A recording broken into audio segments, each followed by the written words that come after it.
Season میں حکومت پاکستان کے اشتراک سے ابتدائی طور پر کسان کارڈ کے ذریعے 17 ارب روپے کی سبسڈی دی جا رہی ہے۔ کسان کارڈ کے ذریعے کاشتکاروں کو آسان اور باسہولت سبسڈی ملے گی، جس کے ذریعے کاشتکار کسی بھی رجسٹرڈ صاحب سے کھاد، بیج اور زرعی ادویات خریدتے ہوئے سبسڈی حاصل کر سکے گا۔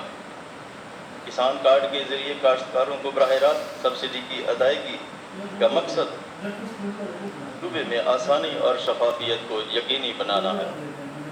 میں یہاں یہ ذکر کرنا ضروری سمجھتا ہوں کہ وزیر اعظم کے 300 ارب کے تاریخی زرعی ایمرجنسی پروگرام پر پنجاب میں تیزی سے عمل درآمد جاری ہے، جس سے کھالوں کی اصلاح، ماڈل زرعی منڈیوں کا قیام، گندم کی فی ایکڑ پیداوار میں اضافہ اور تیلدار اجناس کا فروغ شامل ہے۔ حکومت پنجاب کاشتکاروں کو زرعی مشینری کی فراہمی پر 47 ارب روپے کی سبسڈی دے رہی ہے۔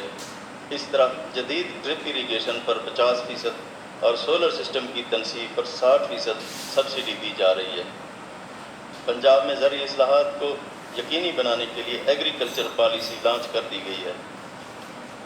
میں یہ بتانا ضروری سمجھتا ہوں کہ حکومت پنجاب جہاں کاشتکاروں کو براہ راست پودا پہنچانے کے لیے کسان کارڈ لانچ کر رہی ہے، وہاں اسے محکمہ ریونیو کی مشکلات سے بچانے کے لیے پنجاب بھر میں 8000 لینڈ ریکارڈ سینٹر قائم کر رہی ہے، اور جنوبی پنجاب میں 3000 سے زائد ریکارڈ سینٹرز ہر ریونیو سینٹر میں قائم ہوں گے۔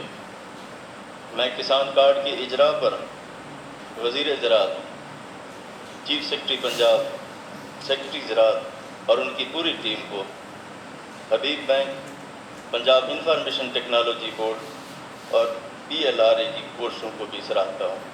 اللہ تعالیٰ ہم سب کا حامی و ناصر ہو۔ پاکستان زندہ باد۔